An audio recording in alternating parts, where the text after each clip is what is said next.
आज है 13 फरवरी 2025, दिन बृहस्पतिवार। न्यूज 80 पर यूपी की सुर्खियों में आपका स्वागत है।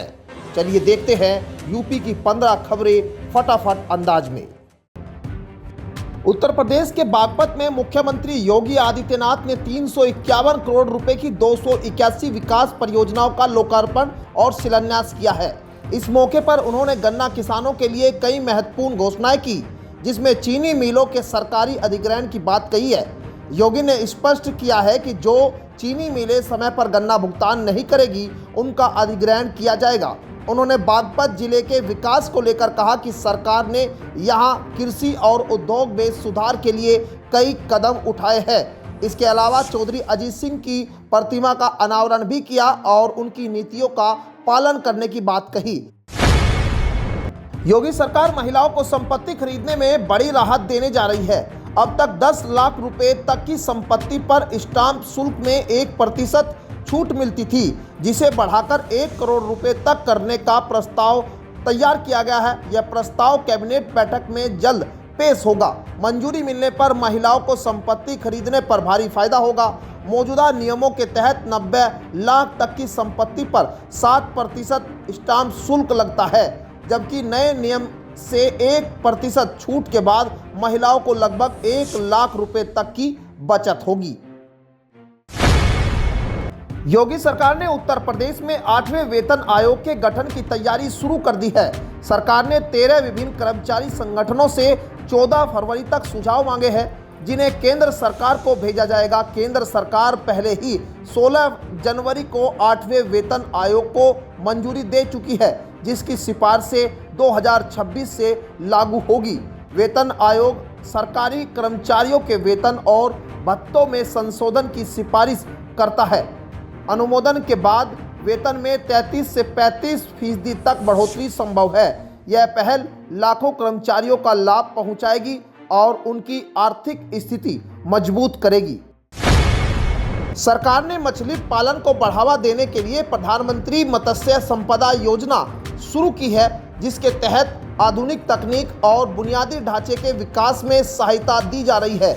इस योजना के तहत मछली पालकों को मोटरसाइकिल, ट्रक, तालाब निर्माण और आधुनिक मछली विक्रय केंद्र जैसी सुविधाएं सब्सिडी पर दी जा रही है। योजना का लाभ मछली पालकों, उद्यमियों और व्यवसाय को मिलेगा। इसमें SC/ST को 60% और OBC सामान्य वर्ग को 40% तक सब्सिडी दी जाएगी। इच्छुक व्यक्ति 15 फरवरी 2025 तक ऑनलाइन आवेदन कर सकते हैं। यह योजना मछुआरों की आमदनी बढ़ाने और आर्थिक रूप से सशक्त बनाने के लिए एक बड़ा अवसर है। इलाहाबाद हाईकोर्ट ने यूपी में शिक्षकों को चुनाव ड्यूटी में लगाने पर बड़ा फैसला किया है। कोर्ट ने निर्देश दिया कि शिक्षकों की ड्यूटी अंतिम उपाय के रूप में ही लगाई जाए, क्योंकि उनकी प्राथमिकता जिम्मेदारी शिक्षा देना है। न्यायालय ने कहा कि बूथ लेवल ऑफिसर BLO के रूप में शिक्षकों की नियुक्ति तब तक नहीं की जानी चाहिए जब तक अन्य सरकारी कर्मचारी, पटवारी या आंगनवाड़ी कार्यकर्ता, क्लर्क आदि की उपलब्धता समाप्त न हो जाए। अगर शिक्षकों की तैनाती आवश्यक हो तो यह केवल छुट्टियों या शिक्षण कार्य के बाद होनी चाहिए। हाईकोर्ट ने जिला चुनाव अधिकारियों को 3 महीने के भीतर BLO सूची की समीक्षा करने का निर्देश दिया है। जब तक नए आदेश नहीं आते, मौजूदा नियुक्त शिक्षकों को स्कूल के घंटों के बाद ही अपनी BLO जिम्मेदारियां निभानी होगी। बरेली जिले में इस साल गन्ने के उत्पादन में भारी गिरावट दर्ज की गई है, जिससे चीनी मिलों की पेराई अवधि घट गई है। बीते साल 329 लाख क्विंटल गन्ने की पेराई हुई थी, जबकि इस साल 249 लाख क्विंटल का अनुमान है। जिला अधिकारी के अनुसार बाढ़, अधिक बारिश और लाल सड़न रोग की वजह से फसल को भारी नुकसान हुआ है। इस कारण 15 फरवरी को बहेड़ी, 20 फरवरी को फरीदपुर, नवाबगंज और सेमीखेड़ा, जबकि मीरगंज चीनी मिल 3 मार्च को बंद हो जाएगी। यदि किसी मिल में गन्ने की आवक जारी रहती है तो उसकी अवधि बढ़ाई जा सकती है। किसानों को गन्ना जल्द आपूर्ति करने की सलाह दी गई है। योगी सरकार उत्तर प्रदेश में 7 नए एक्सप्रेसवे बनाने जा रही है, जिसमें 56 जिले आपस में जुड़ जाएंगे। इस परियोजना पर 50,000 करोड़ रुपए खर्च किए जाएंगे। 866 किलोमीटर लंबे इस एक्सप्रेसवे में लखनऊ, हरदोई, सीतापुर, उन्नाव, रायबरेली और बाराबंकी जैसे जिलों को जोड़ा जाएगा। Chitrakoot link expressway 120 kilometre, Jhansi link 100 kilometre और जेवर Yamuna link 76 kilometre, Vindhyachal expressway 320 kilometre, Purvanchal Vindhya link 100 kilometre और लखनऊ लिंक 50 किलोमीटर और गंगा एक्सप्रेसवे लिंक 90 किलोमीटर भी बनाए जाएंगे। इनमें पूर्वांचल, बुंदेलखंड और एनसीआर के शहरों के बीच सफर आसान होगा।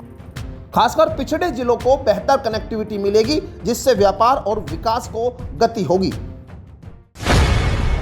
जापान के यामानाशी प्रांत के उपराज्यपाल को ओसादा ने मुख्यमंत्री योगी आदित्यनाथ से मुलाकात की और उत्तर प्रदेश में निवेश की संभावनाओं पर चर्चा की।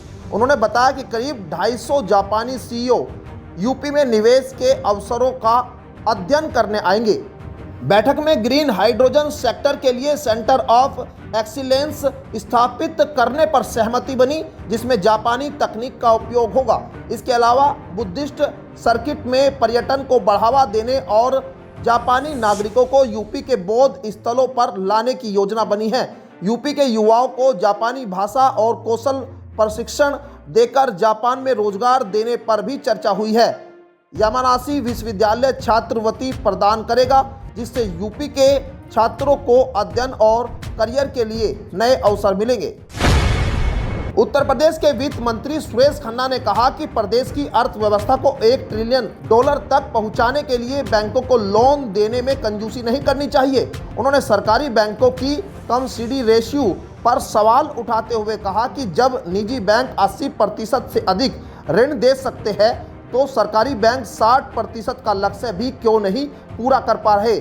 नाबार्ड के कार्यक्रमों में बोलते हुए उन्होंने कहा कि यूपी की अर्थव्यवस्था की ग्रोथ महाराष्ट्र से आगे निकल गई है। मथुरा वृंदावन में 700 करोड़ रुपए की लागत से दुनिया का सबसे ऊंचा भगवान कृष्ण का मंदिर बनाया जा रहा है।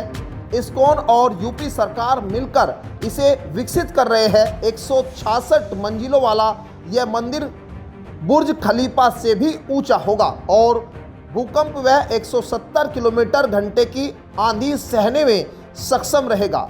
70 एकड़ में फैले इस मंदिर में 511 पिलर, 12 धार्मिक one, Shri Krishna theme park और लाइब्रेरी और लाइट एंड साउंड शो जैसी सुविधाएं होगी। श्रद्धालुओं के लिए विशाल पार्किंग और हेलीपैड भी बनाया जा रहा है।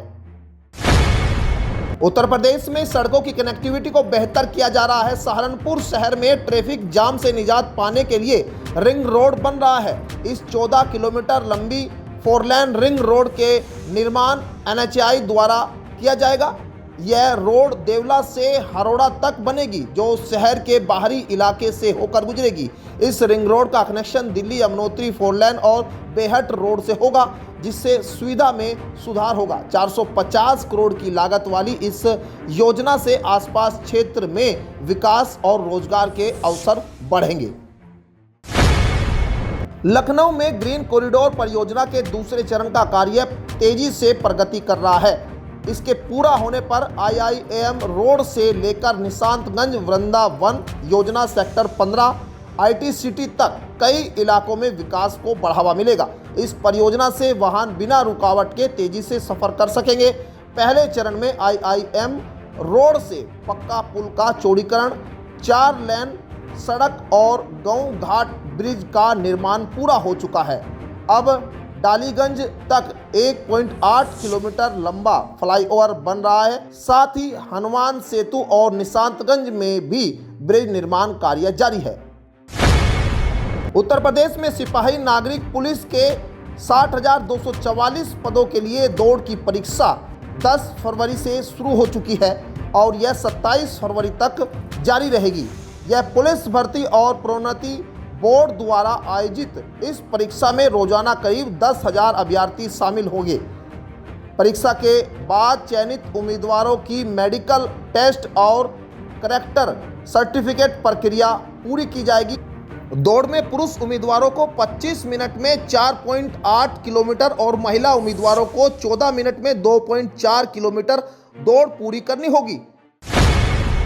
गाजियाबाद के लोनी विधायक नंद किशोर गुर्जर हाल ही में साप्ताहिक बाजार हटाने के आदेश के विरोध में बर्तन बेचते नजर आए हैं। विधायक ने आरोप लगाया कि पुलिस कमिश्नर ने मुख्य सचिव के आदेश को न मानते हुए साप्ताहिक बाजारों को हटाया है, जिससे 2 लाख से अधिक परिवारों की रोजी रोटी प्रभावित हो रही है। उन्होंने कहा कि सरकार गरीबों को रोजगार देने की योजना चला रही है, लेकिन कुछ अधिकारी उनकी छवि खराब कर रहे हैं। विधायक ने साप्ताहिक बाजारों को फिर से चलाने की मांग की और बलपूर्वक हटाने के खिलाफ विरोध जताया। दिल्ली, एनसीआर और देश भर के कई राज्यों में मौसम ने करवट ली है। फरवरी में ही उत्तर भारत में गर्मी का एहसास होने लगा है और दिन भर की तपिश पसीना छुड़ा रही है। मौसम विभाग ने 14 फरवरी तक कई राज्यों में बारिश की संभावना जताई है। दिल्ली, नोएडा में सुबह शाम गुलाबी ठंड है, जबकि जम्मू कश्मीर, हिमाचल और उत्तराखंड में भारी बर्फबारी हो रही है। मैदानी इलाकों में तेज हवाएं चल रही है और दिल्ली, उत्तर प्रदेश, बिहार में कोहरा परेशान कर रहा है। मौसम में यह बदलाव मौसम विभाग की चेतावनी के तहत हो रहा है। तो ये थी आज की 15 फटाफट खबरें। अगर आपको वीडियो पसंद आया तो वीडियो को लाइक, शेयर व कमेंट जरूर करें। धन्यवाद।